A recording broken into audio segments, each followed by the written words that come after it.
Hey, it's your old pal Slim, and this is 70mm, a podcast for film fans just like you. With me, as always, is my close friend and artist, Danny Haas. Hello. And our close friend and movie insider, Protolexis. Give my regards to King Tut, asshole. Every episode is connected to a theme for that month, and this month it's Foggist. Movies we remember loving when we were younger and now want to see if it still holds up. So Proto's pick. You might remember that quote. Maybe it jogged a few memories loose.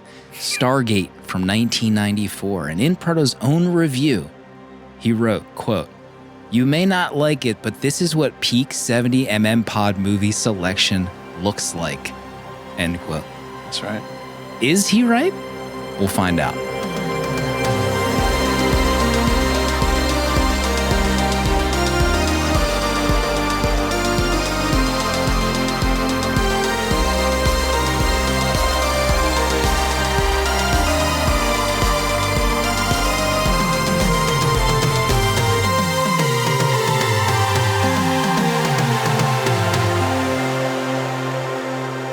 What a review, too. Great review. Yeah, it's good. Thank you. We have to get right into it. I've been chomping at the bit to get into this Haunted Mansion business. Haunted Mansion from Disney, starring Jared Leto. They did it again. The casting is very curious, but it's getting dumped on. People are dumping on it. They're taking their umbros off, and it's dump town. What? Yeah.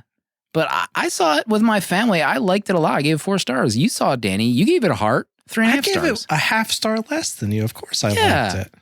What record what's are we going setting on? straight? The idiots out there? They're dumping. What's their problem, you think? Why aren't people having fun? They haven't seen the Eddie Murphy one to compare it to. God, that one's bad. Real bad. They haven't gone through the trenches like we have and come out the other side with Jared Leto. They haven't been to war Ghost. like we have. Yeah, they haven't seen things. I had a good time watching it. It's not great. It's not like, I was just about to try to say like one good Disney live action, but not one came to mind. The Disney magic. I honestly had a good time watching it. Yeah. I think a lot of the sets and building of the Haunted Mansion and the lore behind it was fun to see on the big screen. I think they did a good job with that. The story was fine. Yeah. It just, I don't know. It was just fine. It was like a good time movie. It's one of their better live actions in my opinion. That's true. How about Owen Wilson in that movie? Stealing the show. Owen, I mean, I don't want to say he was cashing a paycheck because he did a good job, but it felt like one of the most Owen Wilson roles ever. He just kind of himself. Yeah, he's definitely cast as himself in this film. But the whole cast I thought did a great job. Lakeith did a good job. Rosario did great, and the little boy that played Chase. That kid was great. He was great. He was a great little kid in the movie, and it's kind of what you wanted to see in the Haunted Mansion because I think I said in my review like the rumors of Del Toro doing a Haunted Mansion, which would be incredible, but it would also be like dark as hell. Yeah, not family friendly. Which I feel like dying, knives and mouths. Right. Which I feel like is kind of a little outside of the box for Disney. I don't know. But I had a good time watching Haunted Mansion. It's not terrible. My biggest question, like when you put the name Jared Leto on a bill for a movie, I'm thinking he's playing the ghost, the Hatbox Ghost. We're going to get some sort of, I don't know, Joker-esque Hatbox Ghost crossover. And I'm like, he's not in this movie. It could have been an extra playing that. Like, I don't know. Role. There's like one sketch of pre-dead Hatbox Ghost. And it's like of Jared Leto's face. And that's all he's in this movie. I'm so confused by this casting. Kev in chat, Hatbox Ghost Cinematic Universe. I mean, a prequel they kind of show it. They show enough of it. They're not going to do it. But I was so confused about them casting Leto in a role where he's not even there. I read your review, Danny, and it read like your knowledge of Haunted Mansion. It read like your family ancestry, like the amount of knowledge you have for this, whatever this. I don't even know what Haunted Mansion is. Is that a ride? That's right. We have to bring up for long time for new listeners. Proto has never been to Disney on hallowed ground. Yes. Yes, Haunted Mansion is one of, if not the best rides at both Disney parks, Disneyland and here. It's a top tier. I do know a lot about it because I've ridden it since, I don't know, forever. And it goes back to even my dad was a part of building when the construction here in Orlando happened. Grandpappy? My father, not my grandpappy. Wasn't that long ago. He was a part of it with my uncle, and they put up like the wallpapers, the original wallpapers and stuff. So it's a bit of fun. But yeah, I know the Haunted Mansion quite well. Is there another classic ride that is due for a movie live action? I mean, we all know the answer is probably no, but is there another ride that they would try to make? Big Thunder is in the works. Big Thunder Mountain. Dwayne Johnson. Okay. He already effed up the Jungle Cruise. Yeah. So we don't need to go there. I don't think I've ever ridden Big Mountain. Big Thunder Mountain. Big Thunder Mountain. Thank you. No. You haven't at all? No, I don't think so. Is it like a roller coaster? I can't do that. It is, but it's not like Is it like a people mover? No, it's not like the people mover, but it is a coaster. Yeah. What do you do when you come to Disney? I know all of the Dramamine you have to take when you get here for your motion sickness. I can't do the Tower of Terror. Actually, no, I don't do that either. That reminds me, if people want to watch an also okay live action movie, there's a Steve Guttenberg vehicle, Tower of Terror, that's available on archive.org. I'd love to rewatch it for this show. Are we? I watched it a couple years ago and I thought it was good. I think it's time. Yeah. The Goot. It's time for the Goot. Can't say that. Do you have a top 5 favorite Steve Guttenberg movies, Proto? Who?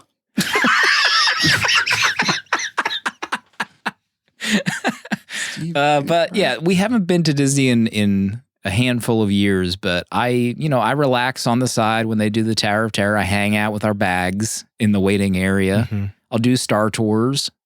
But the last time we were there was before the Star Wars stuff was finished. Oh, you haven't. So we haven't been there since any of that stuff. One day, maybe.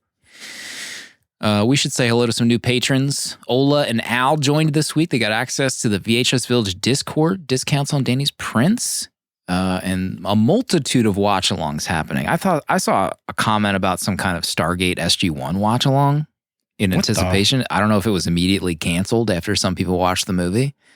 We'll get into it. We'll get into it. So if you're looking for a movie-loving family, our Discord is available on our Patreon. Part, did you have any vibes seeing those Stargate reviews come in? That's our main course later.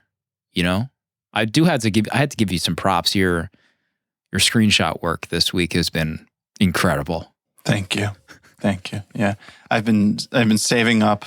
Looking at my collection of images of how can I express my pain as these 2-star, 2.5-star reviews are coming in the Discord. But I mean, that's what Faugus is all about, right? Yeah. Mm-hmm. Getting the movies you love blown out of the water one after another. Getting them fogged. What's the status of the AFI journey, Proto? I saw some classics getting logged this week that you're watching. Speaking of blowing things out of the water. I'm closing in. I'm at 87%. Oh my gosh. Wow. Of the AFI top 100? Yes, the AFI top 100, who AFI now has a Letterboxd account as well. Incredible. I think it's one of those HQ accounts. And I discovered a bunch of lists on there. Maybe I'll talk about that at the end of the show, now that I remember. But yeah, I was able to knock off a few. So I decided that I wanted to clear out all the older movies that I had left of the list. So, and I did a pretty good job this week. So I watched 4. I watched Sullivan's Travels, The Philadelphia Story, Mr. Smith Goes to Washington, and To Kill a Mockingbird. Wow, that's a big week. Mm-hmm. All of those could be like 70 millimeter movies in the future. Mhm. Yeah. And these movies are pretty big deal. This one, the Philadelphia Story, this stars, Get into this is it. from 1940. This has Cary Grant, Katharine Hepburn, and Jimmy Stewart. Good Lord. Mhm. The three threat. of these. Yeah. I mean, in 1940, like what was it like seeing these three in a movie? I was trying to think of like a comparison because in my mind, these seem like the biggest actors of their time. I got three in my head Say it. immediately. Just say it. Give it to us. Pew, Okay. Zendaya, Okay. Timo. All in the Really? same movie. Oh yeah, that's it. That's the star power I'm seeing. They're so much younger though, than these. Well, maybe not. People looked older back then, right? Yeah, Mhm. Stewart could be 20 or 50. Nobody would know. That's true. Let's see. What year was he born? That's not Do the telling me. math. I gave this 3 stars. So I wasn't like head over heels with it. It is based on a play. And to me, it was like very apparent that it was based on a play. There's so many scenes where they're just standing in a room, kind of just talking to it, like reading through dialogue. And it really shows in this movie. So in some ways, I don't think like the star power saved it. And I was also disappointed. It's called A Philadelphia Story, but it has nothing to do with Philadelphia. They basically say they're on the main line, which is like a hoity-toity area of Philadelphia. But it's all like on a soundstage. So there's like no reason. There's no real reference to Philadelphia. So that was a little disappointing. I had to say, you and I both, completely unrelated, call Katharine Hepburn a force of nature in our review, Oh, yeah. which I thought was What wild. the? Yeah, I wrote my review and then I read Slim's and we both said the same thing about Katharine. She's fantastic in the movie. Mhm. She's like she has an amazing presence on screen. But then I continued and I watched Mr. Smith Goes to Washington, which stars Jimmy Stewart going to Washington. And he's like filling in for a senator dies and he gets nominated as like the interim senator for the state. And he goes there and he's literally a Boy Scout who like runs the Boy Scouts and he wants to get funding for the Boy Scouts and he kind of discovers the underbelly of what's really going on in the Senate. And he has like this big filibuster moment. I just couldn't really buy the drama around the Congress and everything that went in. I just like rolling my eyes at trying to feel like the drama Goodness. of It's a lawmakers. 4.1 on Letterboxd right now. People losing their minds on this movie. Yeah, but the thing that really stayed with me though is the amount of children that Jimmy Stewart gets killed in this. He recruits like these Boy Scouts to help him. Like Boy Scouts come to his aid to try to get like his side of the story out where the big bad corporate is trying to control the news and stop his message getting out. Mm-hmm. So these Boy Scouts go to like produce all these papers, but then the corporate thugs hear about it. So they're like literally running them over with trucks. Oh my God. As they're like pulling magazines in their wagon. It's very dark stuff. I was not Jimmy, expecting this from please. I don't 1930. think I saw that part in this movie. Director's cut? Proto Watch it watch? again. What's this? From the library? Criterion Rare Dish. director's work print cut. Only available in the New Jersey library. But that was my week. It's a good week, making week. progress. Pretty big Good week. week. Thank you. Cripe's sake. Jimmy Stewart, did he kiss any women in that movie? No, but he did a lot of self-face rubbing, where he gets where he's like nervous and he gets his hand in front of his face and he does starts that, rubbing his that lips. jaw thing. Yeah. He does He's that. always rubbing it. Excuse me. Gotta rub. Every week we give out a free year of Letterboxd Patron. Get that custom backdrop on your profile, get access to stats, gets rid of ads. That's the big thing.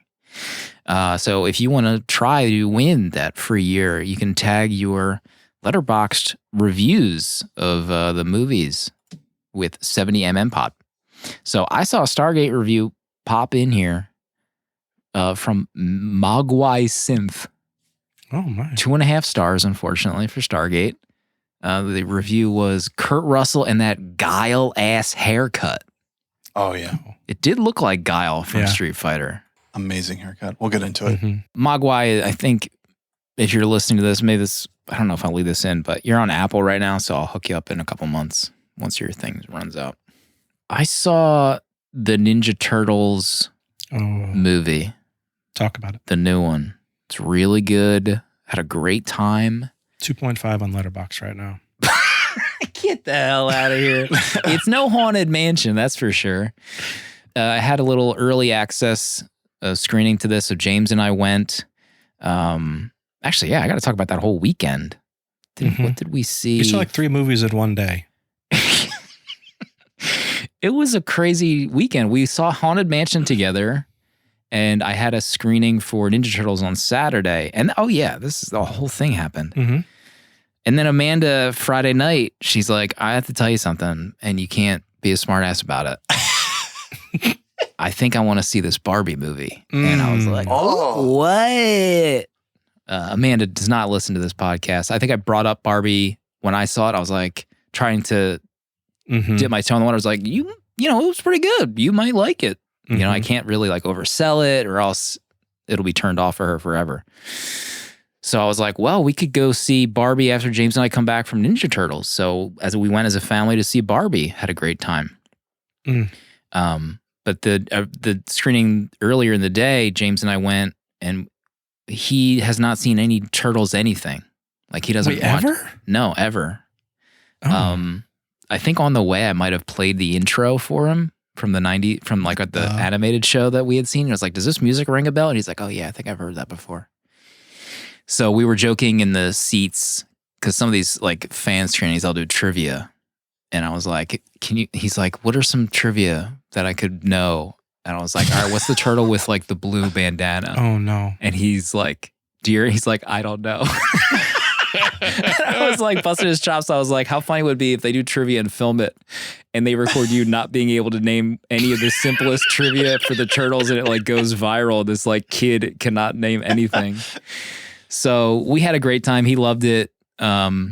He's super excited if they make a second one. And he made believe it or not, he made a Letterboxd account. He was like, in our parking lot, he's like, are you writing your review? I was like, yeah. He's like, maybe I should sign up for Letterboxd. I didn't push or prod at all. Another soul saved. He tag it 70 millimeter. His first review had a bunch of likes on it. 20 likes on his first review. I mean, that's like going viral on Letterboxd. This kid's spoiled. It's a Letterboxd Nepo, baby. So he's doing pretty well for himself right now. So that was my week. Let's see. Anything else? I think that might be it. Looking at my diary here. Wait, can you just tell me, is this Bat and Spider movie worth watching? This Electric Dreams? Oh my. Give me some guidance.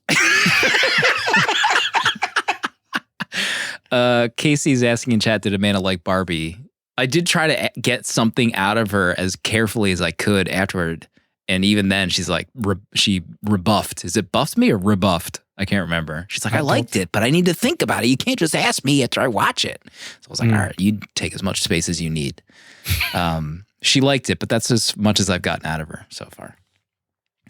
But I did watch Electric Dreams for the Bat and Spider podcast, 1984.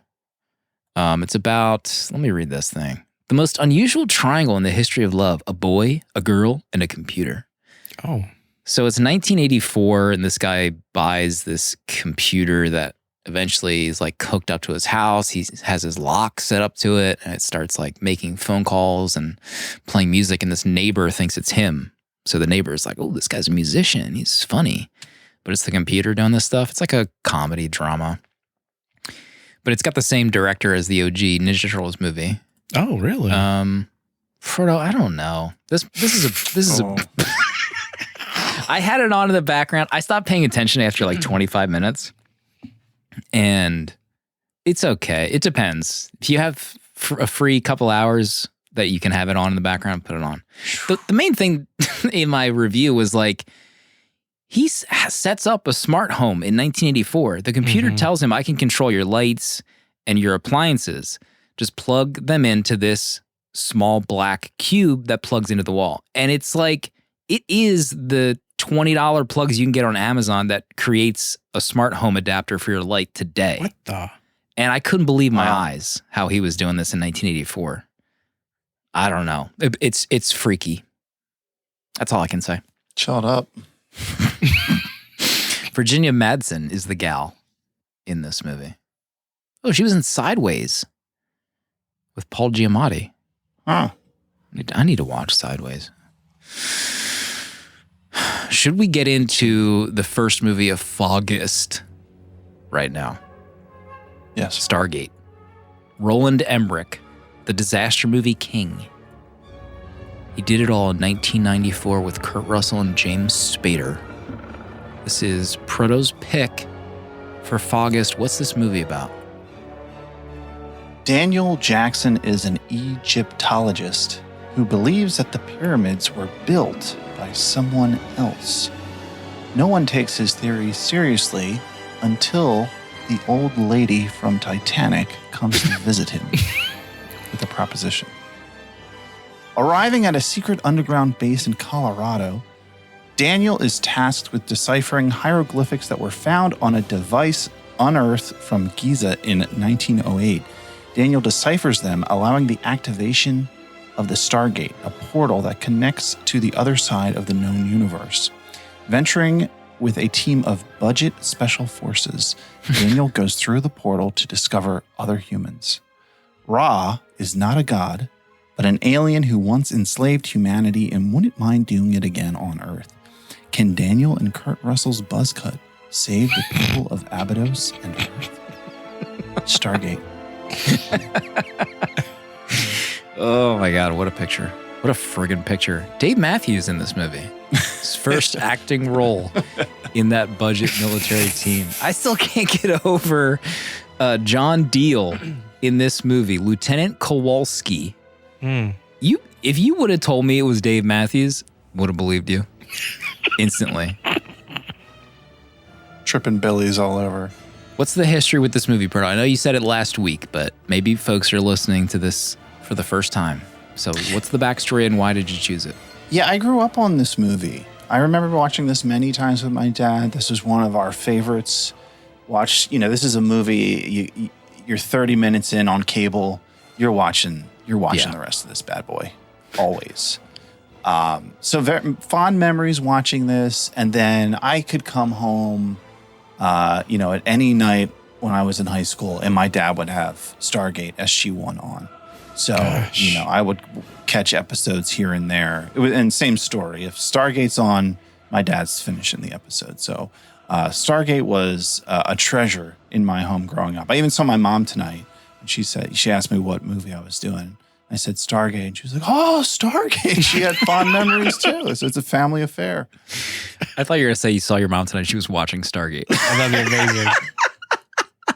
Just on perpetually in the house. I am curious about the TV show. It sounds like a smart idea for a TV show. Like, what was Sliders? Didn't Sliders do something similar with Jerry O'Connell? Remember that TV show? Yeah, I love Sliders. Yeah, were they traveling through time in that though? I think that's the thing, right? Maybe. Danny, do you have a history with Stargate? I only have a history with the TV shows. For whatever reason, my grandmother, on my mom's side, whenever we would visit, she would have some sort of sci-fi on. A lot of time it was Star Trek Next Generation, because I remember that intro. But she would have SG-1 on often. So I got into SG-1 later in life and then got into SGU big time. I loved SGU and Atlantis. But I never got around to watching this film. Why are there so many different ones? It couldn't just be Stargate, or what changed among the TV series, right? So they just have different locations? Yeah. So the one Stargate is in Atlanta. I guess my question is, why does it matter where the Stargate is? Can't they just go wherever they set coordinates to? Well, I think that the shows are pretty comparable to something like Star Trek, where each series you have a different team of people doing. So, like, instead of a ship, you have a different crew going to different planets, or there's Stargate Atlantis, where honestly, I don't remember the main premise of that. I don't know if they're like based in Atlantis or what the deal is, or maybe they find one in Atlantis. Yeah, I'm you talking the like other night. I have no idea. We were talking after the last week's show, and you're like, "Yeah, wasn't there a Stargate show underwater?" And I was like, "Do you mean Sequest?"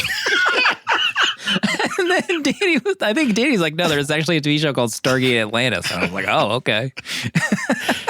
God, Sequest. I also remember the same thing. Like this was on a TV network when I was younger, and it was like a sci-fi movie. So yeah, I would watch it. So I do have memories of.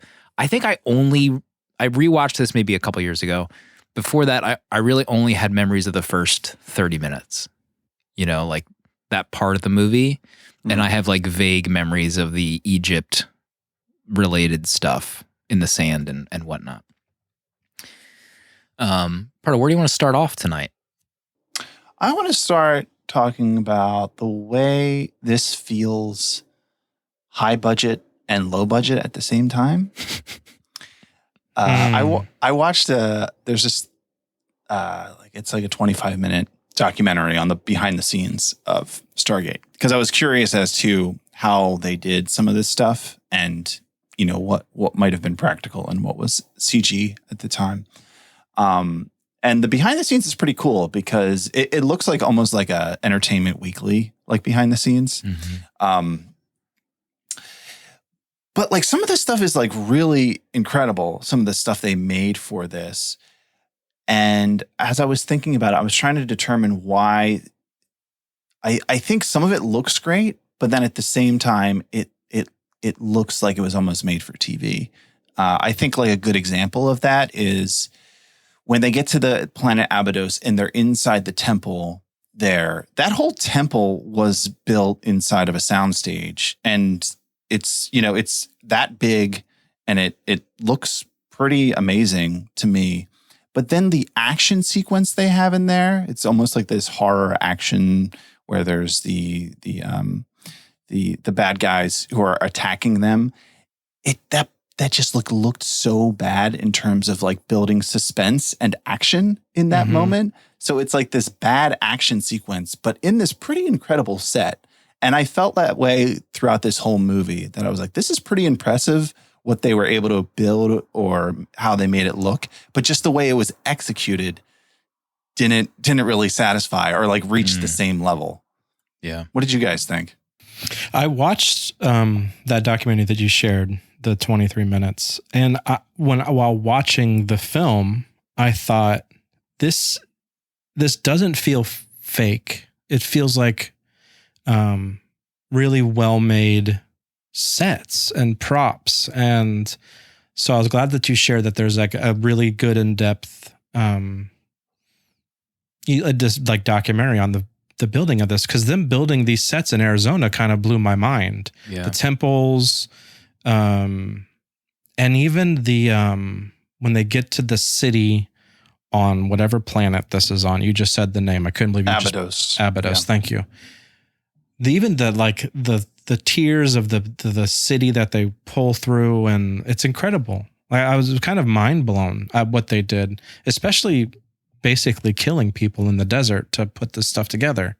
It was impressive. Like really impressive, actually. There's a moment in the movie when Spader, after they've gone through the gate and they've just kind of they're coming out of the temple into the desert, but like the two spires are out front, and he's like rubbing his hand on the wall, and he pushes too hard and it flexes in a bit, the stone. I was like Leo meme pointing at it. It made me laugh so hard. But I was impressed with the build of this movie. I thought it looked incredible. Yeah, the documentary it felt like, we were talking about Disney earlier, but it felt like a video that would play while you're queuing in for a Stargate ride. Like the energy of the guy narrating it was funny. Yeah. The one part, I was thinking the scene where Ra's mask, changes and like goes behind his face. I was thinking, like, man, what year is this? So this is a year after Jurassic Park. If we want to like compare CGI era. I was pretty surprised because they didn't even really focus on that in the making of doc.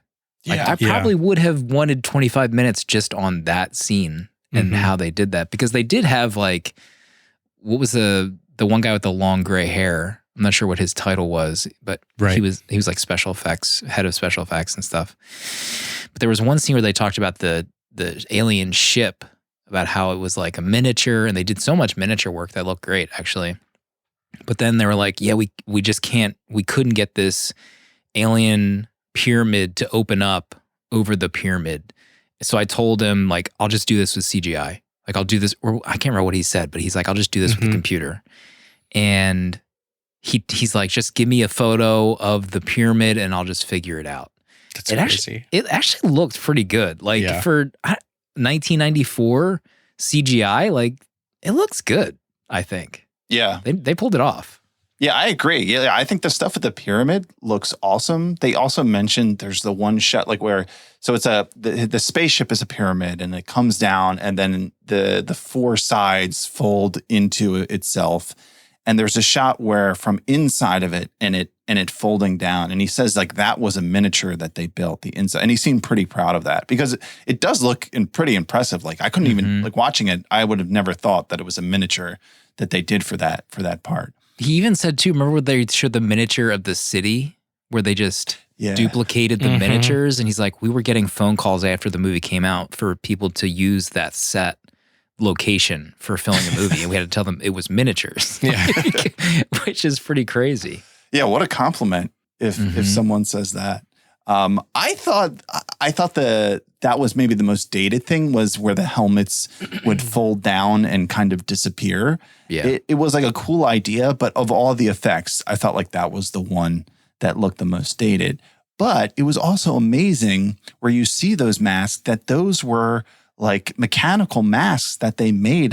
They had remote controls to control how it moved. That was incredible.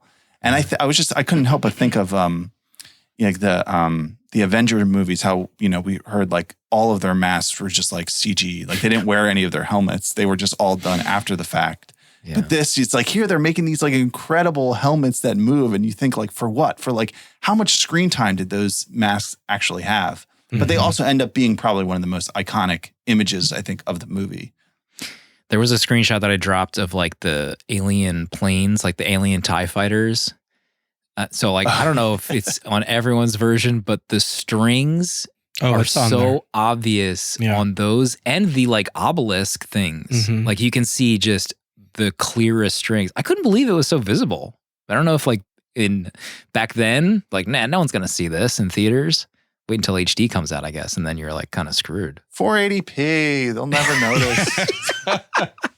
Are they going to watch this in 1080i? Yeah, that's not going to be available in like 20, 30 years, pal. Yeah, I'm hoping I come across the VHS in my travels to be able to watch and see how bad it is, because the strings are visible, like visible. It's extremely visible. Like someone was swinging it with ropes. Yeah, like you almost saw a finger drop down from the top of the frame.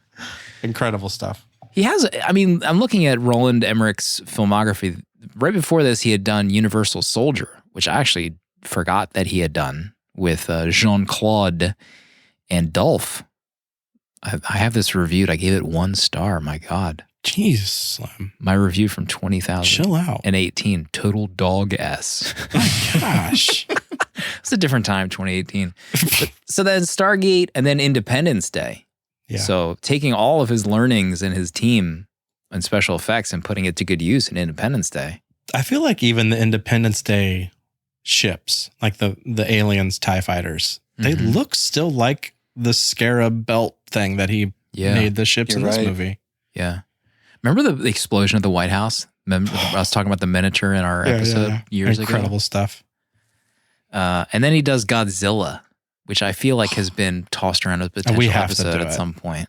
That could have easily been another Faugus pick for me. I love that movie. Really? Oh. Yes. Interesting. That would be really fun to Roland watch. month. There's like, there was a period of time where James was into the Godzilla stuff. So we were watching a lot of the TV shows and the modern stuff. And that Godzilla appears a lot in Godzilla media. I can't tell as like a joke or like an Easter egg, where like that version of Godzilla appears. Really? And is like, a normal appearance from that monster. Before we move off the making of stuff, one of my favorite parts of that documentary when they talk about the making of the Stargate portal itself, when they talked about like how they walk through and they're just like, it's the visuals of like shooting a cannon into water.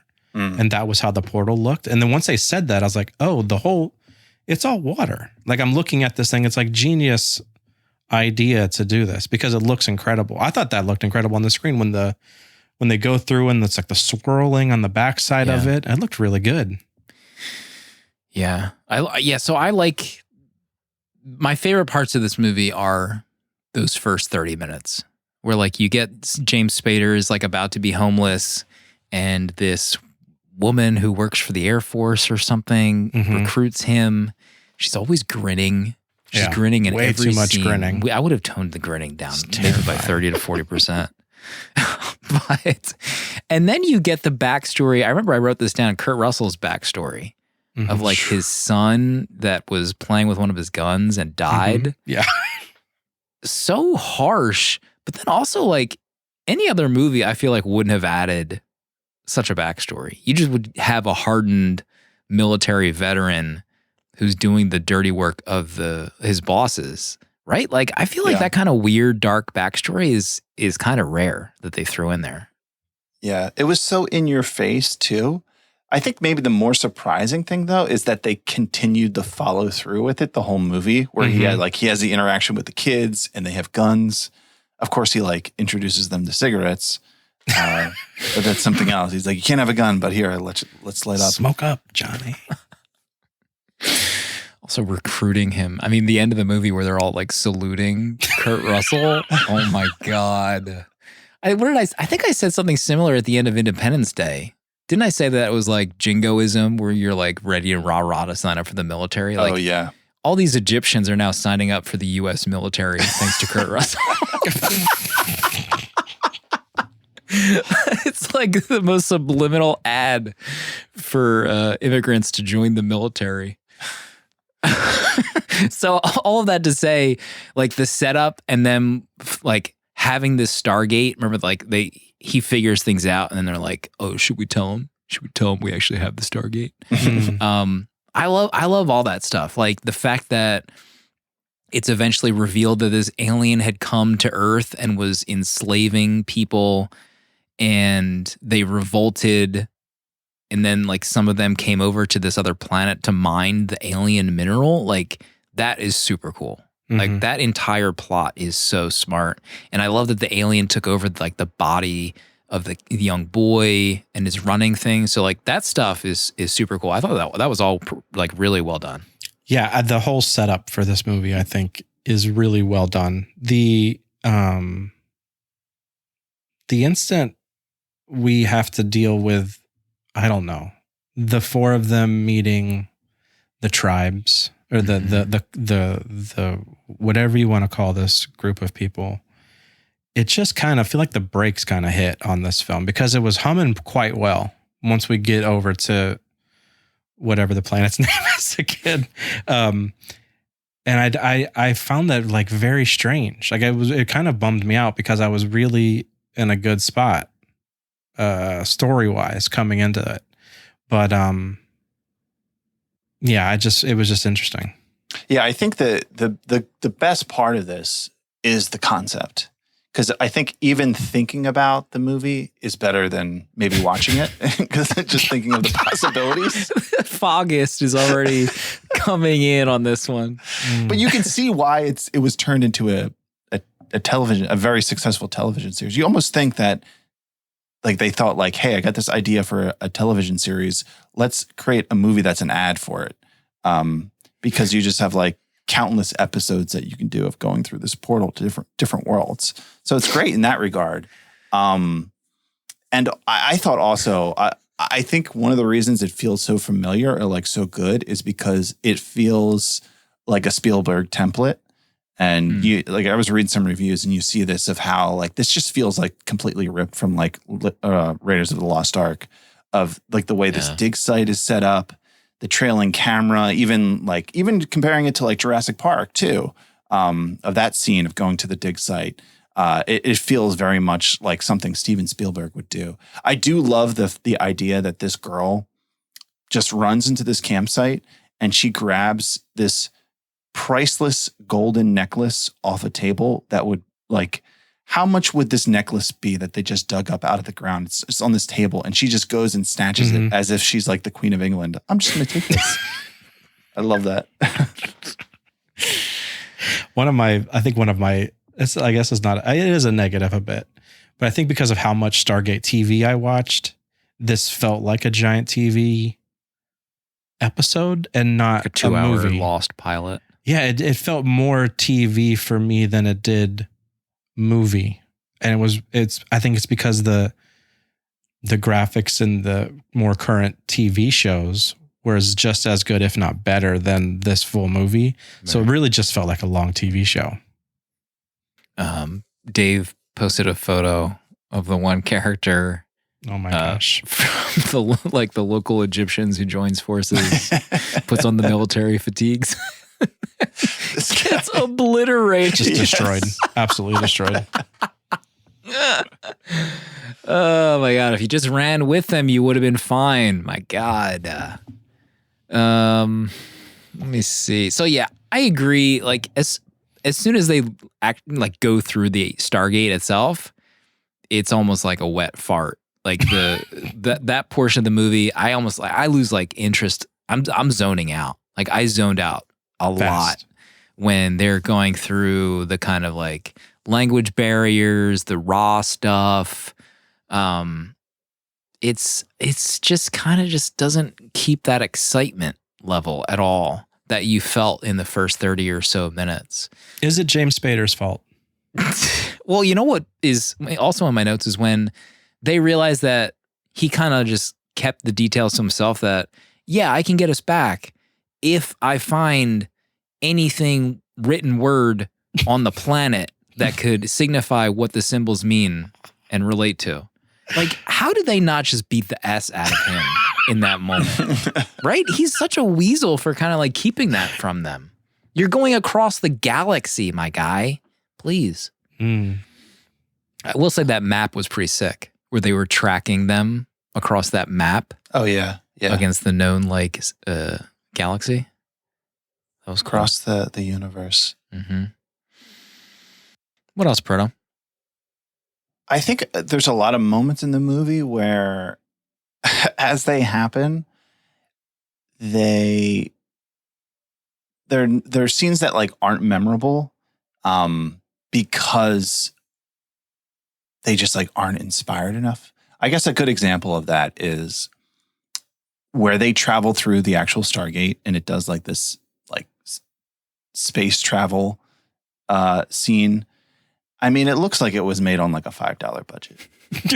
And it kind of just takes me out of it in that moment. Yeah. And there's a lot of things like that in this movie where it feels like they needed to, like these moments where they really needed to nail it and make something like iconic.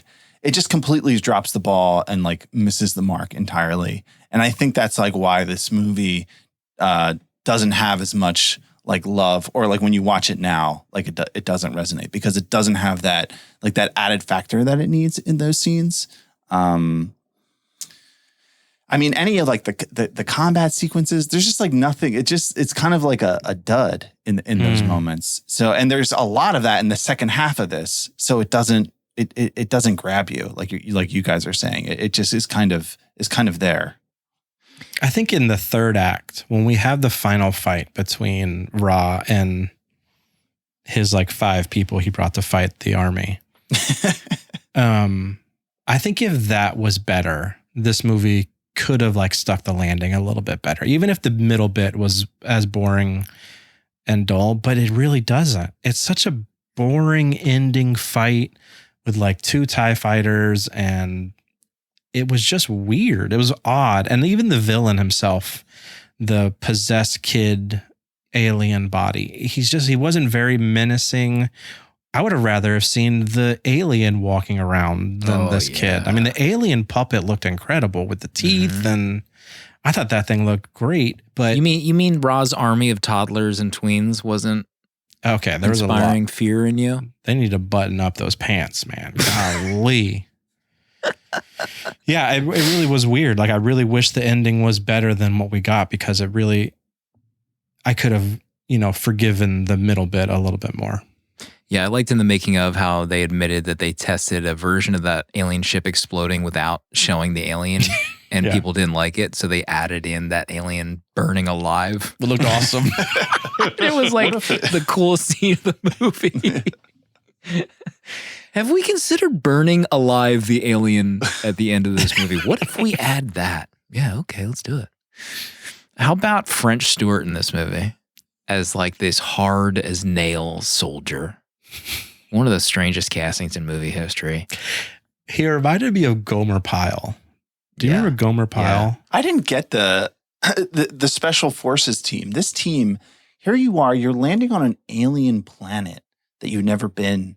And all of these guys are like sitting under a tent, like lubing up their machine guns. Oh my God. Like, you just landed on an alien planet and you're just going to like, well, I guess we'll just sit under the tent. Like, are we not like doing some recon? Like, what's going on here? Who is in charge of the recon? Yeah, they're duds. The special forces group were total duds. I love that they set up in the heat when they have a giant shaded temple to just set up in as well. Stay in the temple. It's shaded and it's tile. It's cold. Yeah, that was dumb. But also Spader like remarking about the tents. I thought it was hilarious. Like, the tents these are so great. I love these tents you have set up here. Oh, this is mine? Everyone gets a tent. Vintage Spader. I'm trying to think if there's anything else that I hadn't brought up yet. Replica of Giza. I think I misheard something at the start of this that's like said, because when they land and they think they can't get the symbols, they're like, what if, can't they just turn it back on the other side? What is their reasoning for that not to work? Do you remember? There is no reason. Literally no reason. There's no reason. It's a two-way portal. Right. Yeah, it made no sense. I didn't understand that. They could have just said, hey, if you haven't heard from us in like 3 hours, just fire it back up again. Fire it up. Right. We'll come through and let you know how we're doing. Yeah. Because at one point he's like, no, it doesn't work like that. It has to be turned on from this end. How do you know? You just went through it for the first time. It doesn't work that way. We have to find the symbols. Whatever. Yeah, the strings on the obelisk. How about the making out, Spader and the gal from this family? My God. They had it Having to going kiss on. James Spader. I do love the idea that the people on this planet are, just centuries removed from slaves brought over from Egypt. And that's why their like language has like similar or close to this ancient dialect. I thought that stuff was cool. So that's like a pretty cool reveal, because you're like, they land on a planet and there's humans on it. Like, isn't this just like the science fiction trope? But then it's explained. I thought that was pretty well done. I love Kurt Russell in this. We haven't really talked about Kurt. No. Kurt's look in this is dynamite. The glasses, the hair, the beret. Great body. Yeah. Yeah, he looked great. I just really liked Kurt in this. He brings it up a star for me. He's I think he was a little neutral, a little too neutral though. I think if he was a little bit more edgy in some way, like he has the edgy backstory, but his character is pretty clean cut. I kind of wished he had like a stronger presence in the movie, or just like maybe even like a bigger role, like less focus on Spader and more on Kurt Russell. I mean, his whole plan of blowing up the portal felt like very like Cliff Notes, like bottom tier kind of conversation that they're having in this. Like, it's a big deal that he's making a bomb. How he brought a bomb through to blow up the portal to even get back. That's a big part of the story. And it's also like, you've been giving us his backstory about his son and the gun, and he has his wife still, but is he just literally risking, like, giving it all up for her? Like, or what was he going to go back through the portal and blow? I didn't understand. Finished. Right. Was he not returning? No way. I mean, it does make sense that he would bring the bomb. Like, can you imagine this happening in real life and our government finds like a transportation device to another world in the galaxy? Like, what if we land on a planet that's violent, where there's just like blood-sucking monsters ready to come through the other side and destroy us. It's our own fault. Planet's over, you know? Yeah, we deserved it. Around. Maybe that's what Mitch McConnell was thinking of when he was on that podium, you know? It's a good point. Not the worst. He just remembered the portal he opened. You forgot to close it.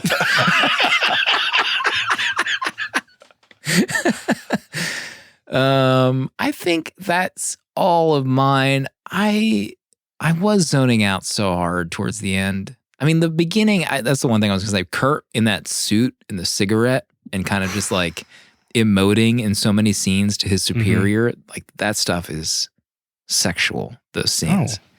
Looks great. But I don't know. I'm like 3 or 3.5 stars, I think, for this viewing. So I don't think the nostalgia fog hits hard enough for me. Like I remember the first, like I said earlier, I remember the first 30 minutes of this movie, and maybe this is why, because like the rest of it is just kind of like, it puts me to sleep a little bit. So I'm going to settle on 3, I think, 3.5, 3 stars for Stargate. That's good. We can take it. Thank you. I'm landing on 3.5 stars for this. I actually had a good time. It does drag. It drags a lot. But where this movie kind of shines for me is the production value of it. I love the sets. I like the story a lot too. It just needs to be told a little better and have a better ending. But I enjoyed Kurt. I enjoyed James. We said it, but the first 30 minutes really hums in this film. So I mean, for me, 3.5 stars. I had a great time watching it. Dave just keeps posting the photo of that guy. Have mercy. Proto, how did it hold up for you? So a few other notes that I have. There's a line at the beginning where James Spader is giving the speech, and someone in the crowd asks him, "Who do you think built the pyramids?" And I couldn't help but think, like, in that moment, some executive dreamed up the show Ancient Aliens. And like that's where like that History Channel show was born.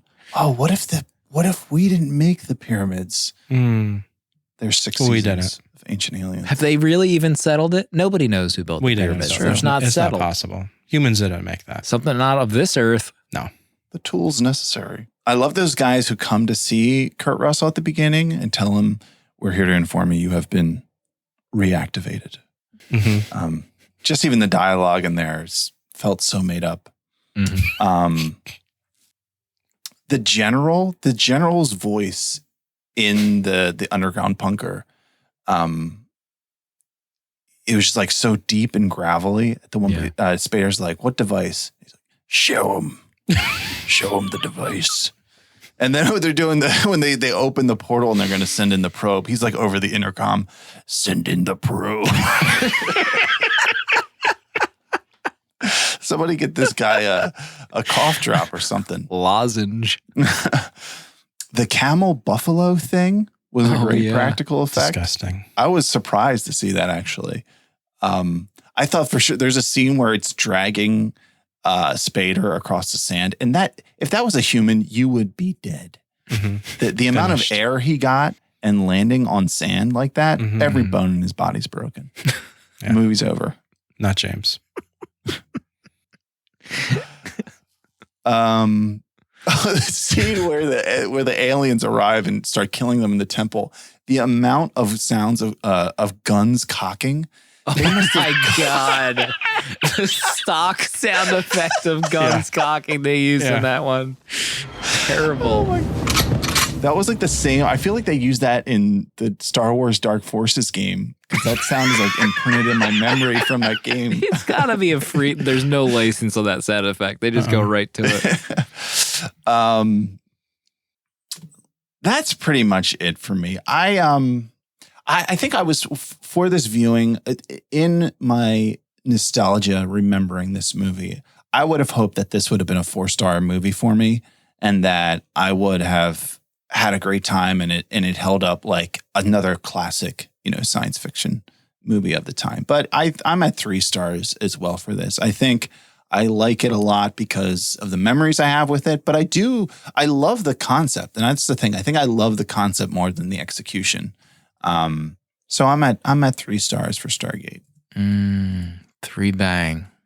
We did it. We did it. We had fun watching these. It's a great pick. That's all that matters. We settled the score once and for all. Mm-hmm. We have a voicemail to get to, I believe. You can leave us one at 70mmpod@gmail.com. We also have a voicemail number that I never mentioned, but it's on 70mmpod.com. And that's how we got this one.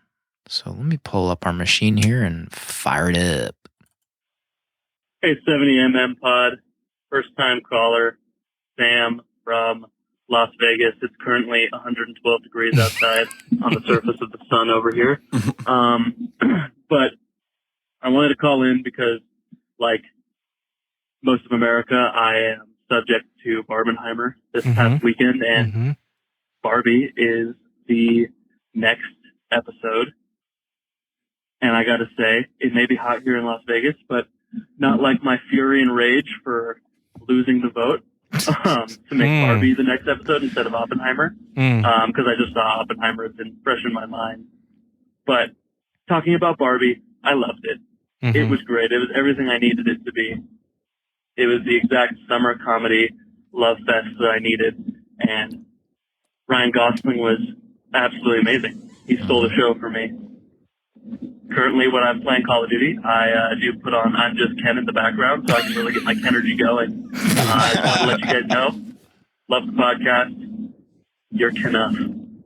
Oh, thank you very much. Thank you. What was the temperature he said? 120? Is that real? This is a real feel in Vegas. I would never leave the house. Never. Walmart delivering groceries. They got Walmart in Vegas? I don't know. Who knows what they have over there? Maybe you should give Apex a try. Maybe that'll solve some of his What are you trying to say? When's the next game night, Proto? Yeah. People are asking, when is Proto going to set up that next game night in our Discord? I've retired from setting up game nights. Interesting. Someone else is going to have to step up.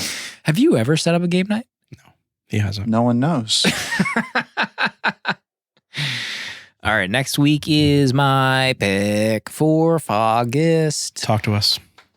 I almost picked the OG Ninja Turtles. I know Proto, I think, begged Danny not to pick it on a previous month. What month was that? Do you remember? Every month. I didn't beg. Every month he begs me not to pick OG Turtles. I gave that 3 stars. It's a good movie. Yeah. It's probably my favorite review of yours. Definitely go check it out if you can. But it's not going to be a shock what I picked, because I mentioned this movie when we first talked about doing this theme. This was like the movie I think maybe that started the discussion. It's Cloak and Dagger, 1984. Oh my gosh.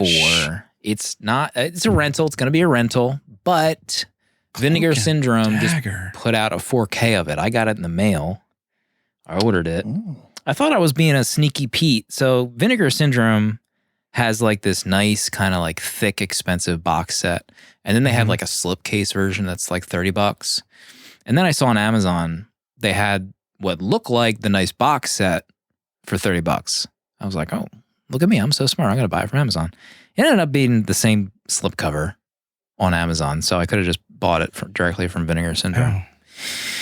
Let me read the synopsis for this movie. 11-year-old Davy's mother is dead, and his father doesn't spend nearly enough time with him. So the boy loses himself in video games and even has an imaginary friend, a super resourceful secret agent. When he accidentally comes into possession of a spy group's secret plans and winds up on the run, he must learn to rely on himself and his imaginary pal to save his skin. So that is the synopsis. Richard Franklin, 1984. This is the same director as Psycho 2, which I liked a lot when I bought those 4 movies. What else did he direct? These look like a bunch of Bat and Spider movies. Link? Did they do Link for Hot Ape Summer? It sounds like they... Wait, they did do Link. Yeah, they did. Yeah, they did. Wow. So Crossover event. Some synergy happening here. So the backstory on this one, I remember seeing this when I was really young. And I remember like visceral scenes of his secret agent, like imaginary friend helping him in the movie. That's kind of like how it unfolds. Like he's in trouble. And then the secret agent character, Dabney Coleman, who was the boss in 9 to 5, is there with him, like giving him tips. I think he's a character from one of his video games. So he uses like his imaginary friend to help him get out of trouble. I remember the ending. So I'm excited to watch this, and hopefully it still holds up. It's a $4 rental for folks that want to join us. Hopefully they do. What do you think, Danny? You ever heard of this movie before this year? But outside of you bringing it up, no. I have never heard of this film. Love Henry Thomas, though. I mean, he's incredible in E.T. Hated Dr. Sleep, though. But I'm excited. I mean, this is a new film. Never heard of it. Ready to watch it.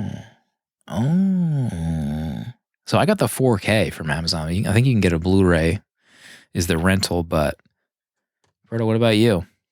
Heard tell of this movie before? I had never heard of this. But this is great. Like a movie of this period with this kind of plot. This almost feels like a movie, just like getting a vibe of like the Goonies, kind of like a childhood story that could be almost like a classic, but for whatever reason doesn't. So I'm excited. To watch this. Fog us in full swing. We won't let the fog stop us. Please. Okay? We won't do it. Yeah, Aaron just linked to the Vinegar Syndrome listing. The standard edition has this really nice slipcover that is not on mine that replicates... actually, it's not even... It looks like a video game cartridge. So if you like select standard edition, you can see that Ultra 4000 slipcover. It's super nice. Oh, that's so cool. Yeah. All right. Next week, Cloak and Dagger. Proto, any closing thoughts? Yeah, I mentioned at the beginning that AFI has a Letterboxd account now. And, this AFI Top 100 list, we're all asking questions about it, all right? But AFI does a lot of lists, and they have a lot of lists on Letterboxd right now. So they have like top 10 romantic comedies, 100, the top 100 movies, passions, top 100 thrills, laughs. And then they do, let me see, what did I see? They had ones from different years, like AFI awards. So there's a lot of cool lists on here with just movies that I haven't seen or heard about that make up some of these. And I know a lot of people like to, complete a list or find something to go with. So I think this is a good resource if you're looking to maybe do a journey of a couple movies and ones that you might have not heard before. This is a good resource. So I encourage people to check it out. How great would it be if AFI presented a gift to people who completed the list? Like maybe there's some kind of plaque that Proto could get in the mail, like YouTubers get when they pass a certain amount of subscribers. I'm open to it. Maybe I just make it for myself. Can I make myself a plaque? We'll see everybody next week for Cloak and Dagger.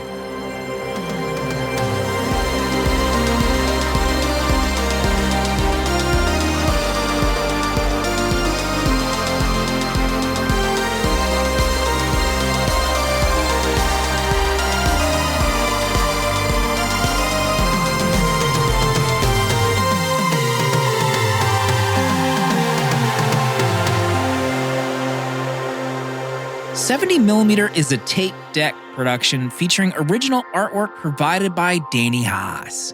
Spiritual guidance and V'ger, the robot who loves movies, provided by Pertalexis. Producer at large, Dale_A.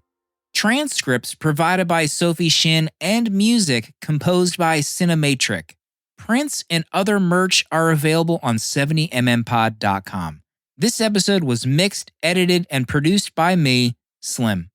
Support our Patreon for access to our VHS Village Discord to talk movies with new friends, access to our exclusive episodes in the 70mm vault, discounts on merch, uncut episodes, and a physical membership card mailed to you. To check out other Tape Deck podcasts, find the link in the episode notes. And if you'd like to support our friends at Letterboxd and upgrade to Pro or Patron status, you can do so with a 20% off discount using the links on 70mmpod.com. This is a Tape Deck podcast.